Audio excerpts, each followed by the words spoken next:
You have mentioned in your opening remarks the issue of terrorism, and we have all witnessed the horrific attacks in Pahalgam. I would like to ask you, what are the international implications of the conflict in Kashmir with regards to China, Russia, the US? Okay. Look, first of all, this was not a conflict in Kashmir. This was a terrorist attack. And a terrorist attack which is part of a pattern which has not only targeted the Union Territory of Jammu and Kashmir, but other parts of India as well. So it's very important to clarify, because when you project it as a conflict, you're really putting the perpetrator and the victim, without meaning to, I understand, at the same level.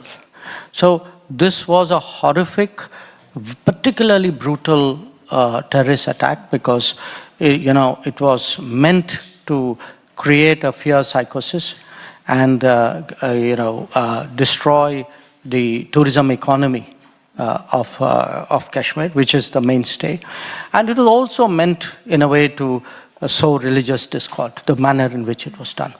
So what we were responding to was terrorism. And when we respond to such an attack, I think there was a lot of international understanding. So it was very, to me it was telling that the UN Security Council, 3 days after the attack, actually issued a statement saying that the people who did it should be brought to justice, they should be held accountable. And that is exactly what we did on the 7th of May. So we targeted terrorist headquarters and terrorist centers. And our campaign is against terrorists. Now the terrorists in this case happen to be located in the country next door, because that country next door has for many, many years used terrorism as a kind of a tool in its attempts to pressurize us, or call it what you will. So in a way, I'm laboring the point, but I'm doing it because, when it comes to terrorism, I think today, there's virtually no country which would say, I approve of what is done, or no country which would say, I don't condemn what was done. And if I were to say, I have the right to defend myself, my people, I have the right to secure my country, I think much of the world would agree with me. And I'm happy to say that Germany does.